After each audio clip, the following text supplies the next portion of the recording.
The information in this podcast is for general informational and educational purposes only.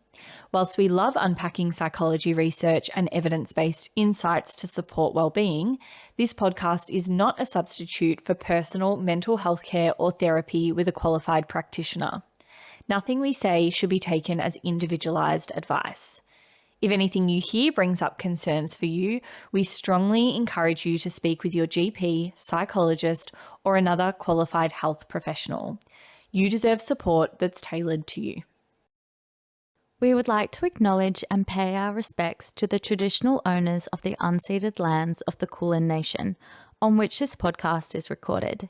We acknowledge their rich history and honour the ongoing connection to land, waters, culture, and community.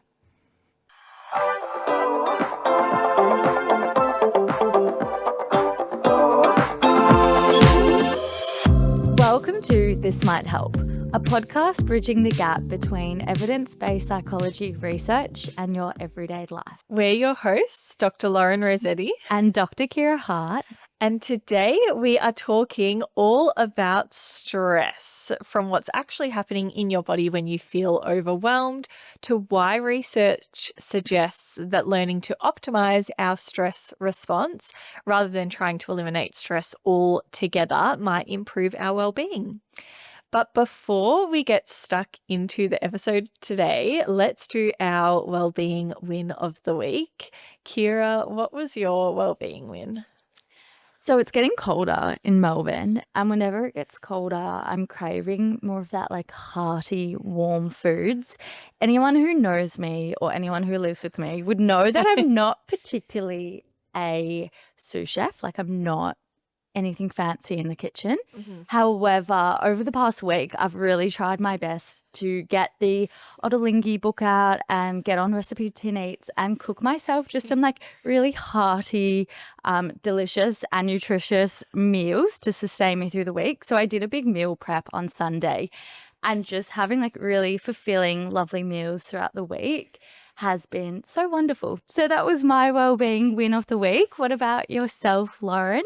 My well-being win is related to my birthday that was just recently. Happy birthday. Thank you. And I went to Pilates. I had a very busy week and I was feeling kind of not that excited about my birthday. But then I rocked up and they gave me a little bag of chocolates that said happy birthday. And I was so excited. That is so nice. I was worried where that well-being win was going. So it's like your Pilates class was your well-being win of last week, so you needed something different, but that's lovely that they gave you some chocolates. Yes. Yeah, so that was a little birthday surprise, which I really enjoyed. So that was wonderful. So today we'll be chatting about stress. A lot of the discussion is about acute stress today. So that's the in the moment, short-term experience of stress rather than chronic stress, which is the ongoing long-term stress that persists. In a future episode, we might get stuck into the research on chronic stress, but for today, we're focusing on that in the moment stress response. What exactly is stress, Lauren? That is a good question because the term stressed is used in so many contexts and so many ways, and it's quite difficult to find kind of the one term that describes what stress is. The World Health Organization does provide a definition of stress, and they speak to stress being defined as a state of worry or mental tension caused by a difficult situation. So stress is a natural human response that prompts us to address challenges and threats in our lives. Everyone experiences stress to some degree, and the way we respond to stress, however, makes a big difference to our overall well-being, which I think is a lovely preface to this episode because we're really focusing on the types of stress we might experience, but also particularly how we respond to stress and what that means for our health and well-being. Now, when we talk about stress, we can think about the difference between a stressor.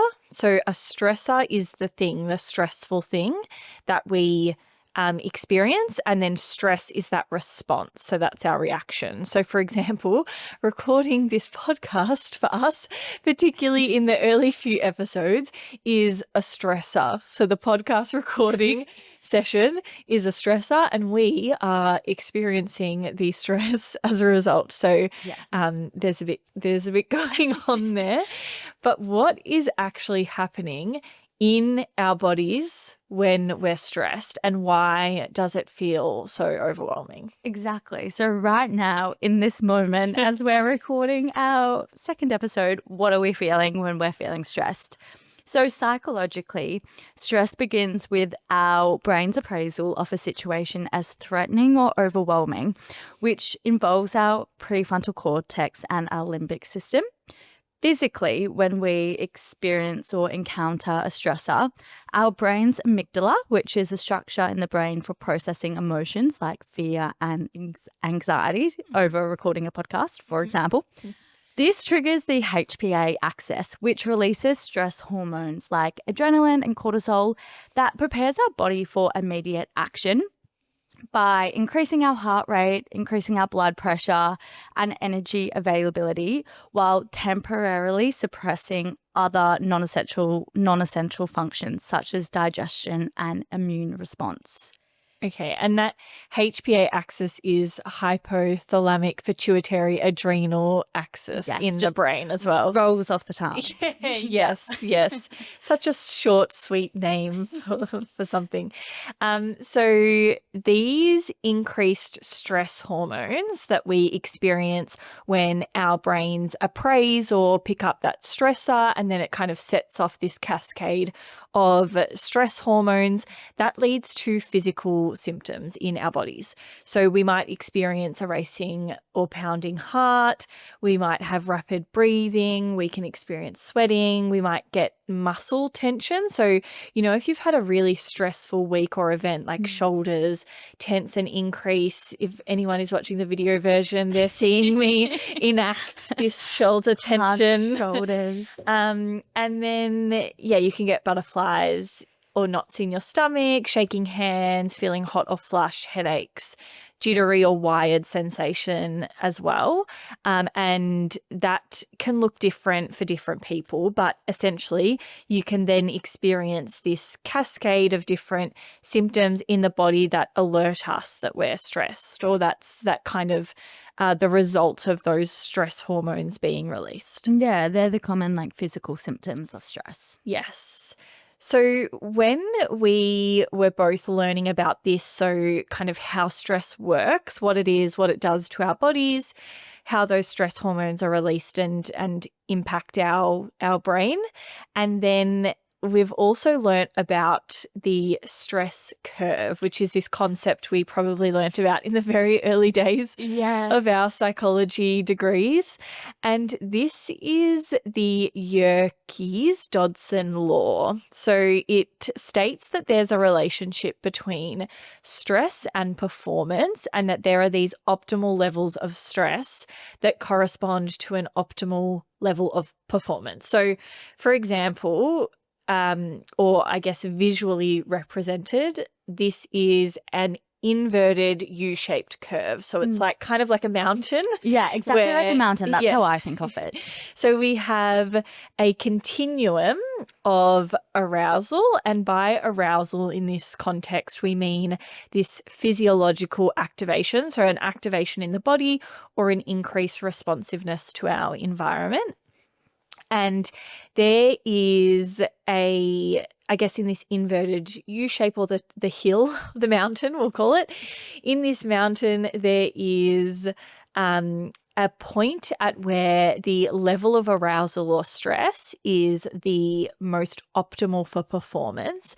Then there are points where stress gets too high and performance decreases, or where stress is too low and performance is also poor there. So within this hill of stress, there is the low point at the beginning. This is not enough stress. So not enough arousal and being low performance. We then go up the mountain to kind of the peak The peak where there is the optimal peak level of stress that is good for peak performance. So just enough stress that we are performing really well.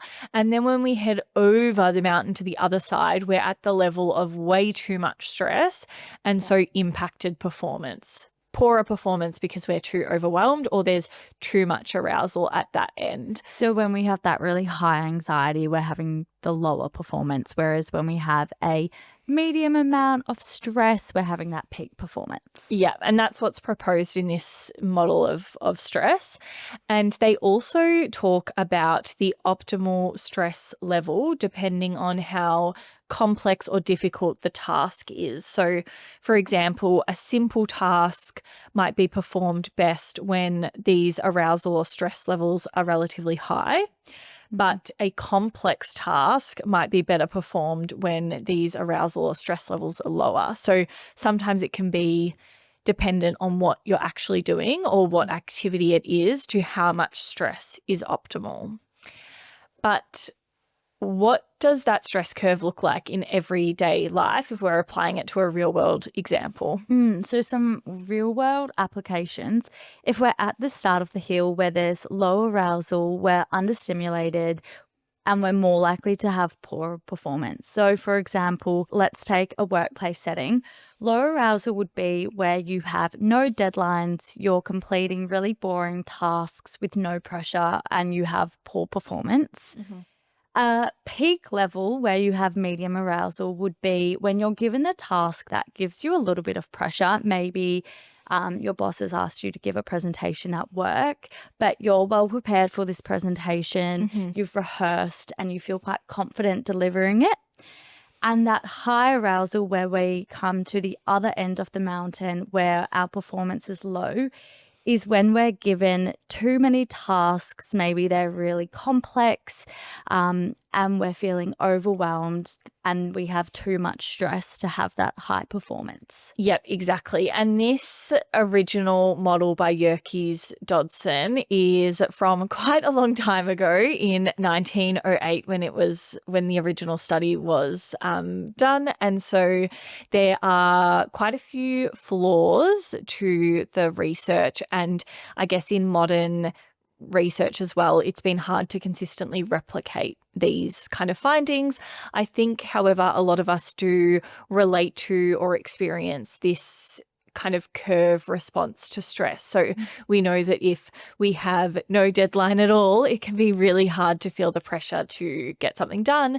And then if there's way too much on that's happening immediately, we can also really struggle to act because it's too overwhelming. So there are definitely parts of it that resonate, but in more recent research, there are some different conceptualizations of stress, and these include distinguishing between some of the types of stress as well. So they use terms like sous-stress, eustress, and distress. Tell me about these different types of stress. Thanks for asking. So these terms, refer to kind of different types of stress, like I mentioned. The first one is eustress, and this is that Goldilocks or kind of optimal zone of stress, and it's that positive enhancing stress that can benefit our performance. So like you mentioned before, with like a presentation, it might be excitement before presenting, something that you're well prepared for, or feeling that kind of energized response from stress, like you're excited to do something, but there's a bit of stress associated with that. So that's eustress, EU stress is how it's spelled for anyone that's Not curious. you. Yeah. Okay. So distress, and a lot of people will be very familiar with the term distress, but that is thinking of what we would most commonly associate with stress. So the harmful, overwhelming type of stress that can leave us feeling depleted. And this is when demands exceed our perception of our ability to cope. And so this is like that over the mountain end of the other stress curve when we're dealing with too many deadlines or juggling too much, or there's ongoing conflict. And this is at that point where it's impacting our performance. So that's kind of like a bad stress, we might say. Yeah. And when this is chronic, so when we have that chronic distress, that can lead to those serious health problems as well. So when we experience continuous distress. Then the third type is SU stress, SU stress. And this is inadequate stress or not enough stress. So this is kind of like that initial part of the mountain we talked about before, where there's not enough stress to kind of build a response. And so we often then can feel bored or unmotivated. There's like not enough push to get something done. So we've established with this, both with that stress curve and then these other conceptualizations of different types of stress, that it isn't really a one size fits all experience. So we know that we can have too little stress, we can have good stress for performance, or we can have way too much stress or that distress, which can obviously be bad for our performance. And that can be performance in anything. It could be work, it can be relationships, it can be just managing general daily life things. But research also shows us that it's not necessarily all about which category your stress falls into or which kind of level your stress is at, but rather how you think about your stress or how we respond to our stress that can determine how impactful it is on our well-being and health. So the way that we perceive our stress and whether we think it's helpful or harmful can actually have an impact on our health and well-being.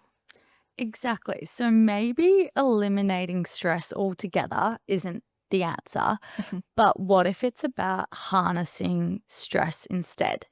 So we're often trained to think, stress is negative, it's something to be avoided. However, stress is a part of life. Like anything meaningful we do, whether that's going on a first date or going for a job promotion or playing like in a sporting grand final, Mhm. all these really fundamental aspects of life have stress associated with them. Absolutely. So trying to remove stress altogether is not really an option. Yeah, impossible, I think. Impossible. There's a pioneer of stress research. His name is Hans Selye, and he has this famous quote which says, "Freedom from stress is death."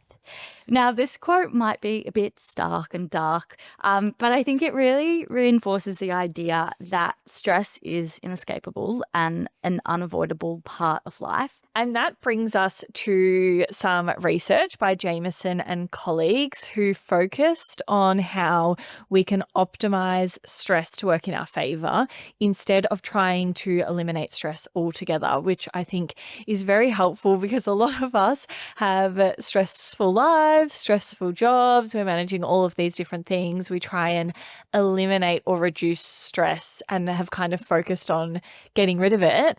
And it can feel impossible or like the stress never goes away. So let's talk about how optimizing stress to work in our favor could help to change that.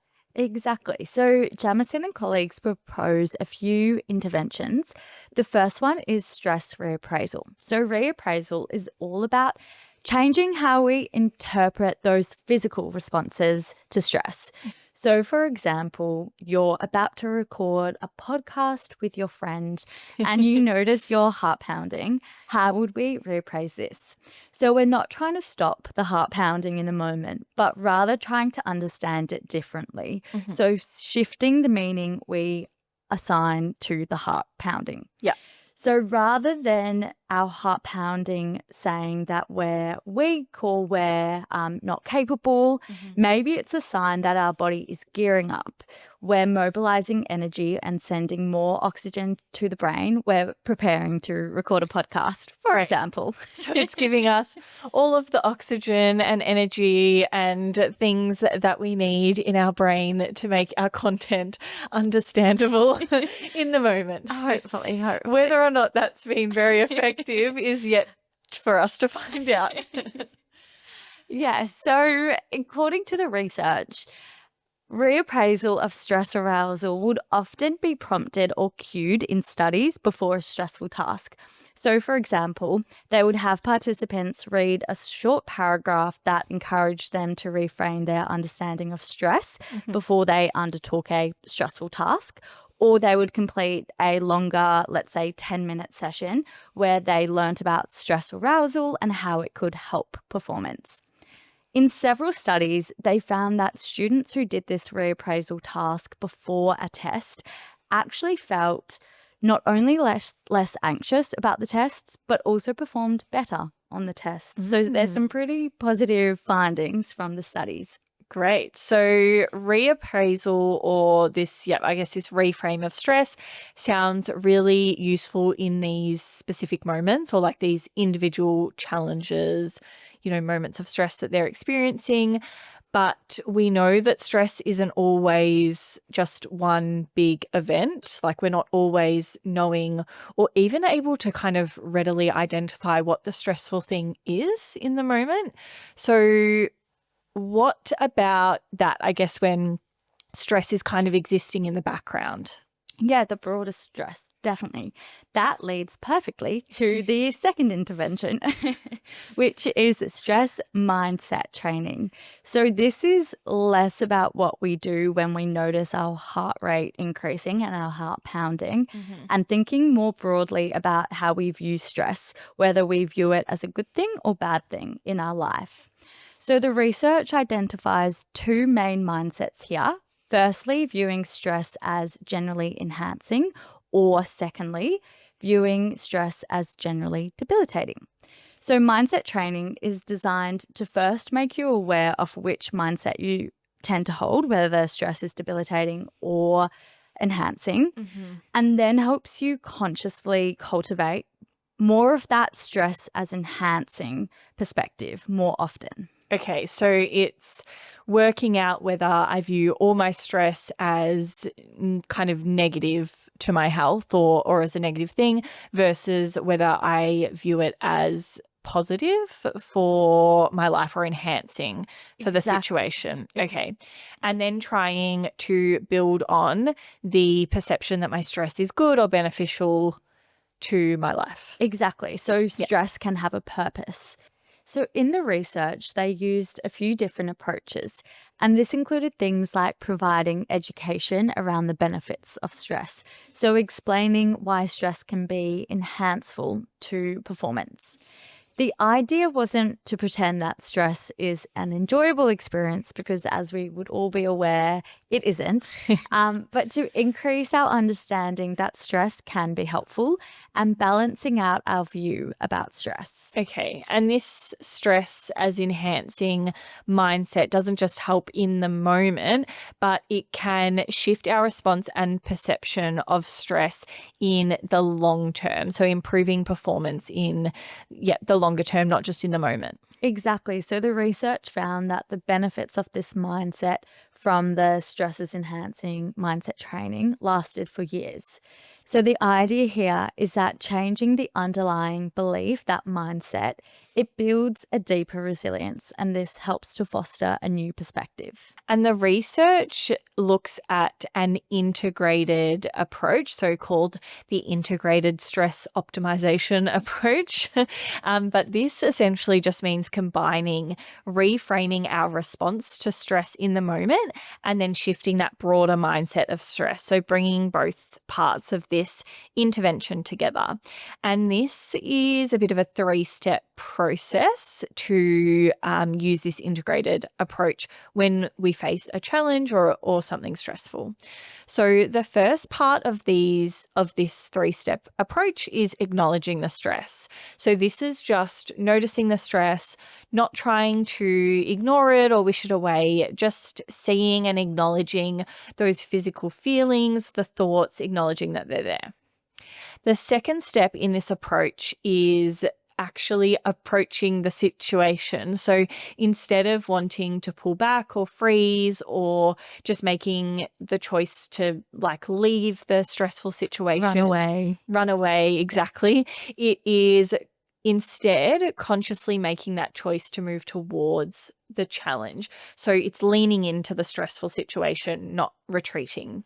And then the third part of this response is where we bring it all together. So we are then tapping into that enhancing mindset. So stress is enhancing Yeah. that mindset and reminding ourselves, okay, stress can be a resource, and then using those reappraisal techniques that we talked about. So interpreting that, our racing heart is energy and it's increasing our focus or readiness, that the butterflies in our stomach are, a sign that we care about the situation. So it's doing that reappraisal or reframe in our mind as the third step, that all of these feelings that I'm experiencing as a response to stress are actually showing me that my body is preparing, that I care, that I'm getting ready to approach and tackle this stress. So we've talked lots about stress today and discussed the stress curve, the different types of stress. We know that stress isn't always bad. Like we mentioned, if there's no stress, we're not living. And so really it's that response to stress, or how we perceive and respond to stress, that can have a really big impact on how it affects us. And acknowledging our stress, so acknowledging and sitting with that feeling, approaching it, not backing away from the stressful situation, and shifting our mindset. So thinking about stress as a resource and something that optimizes our performance, rather than something that debilitates or has a negative impact on our performance, can really help us to reframe our stress and may also improve those health and well-being outcomes.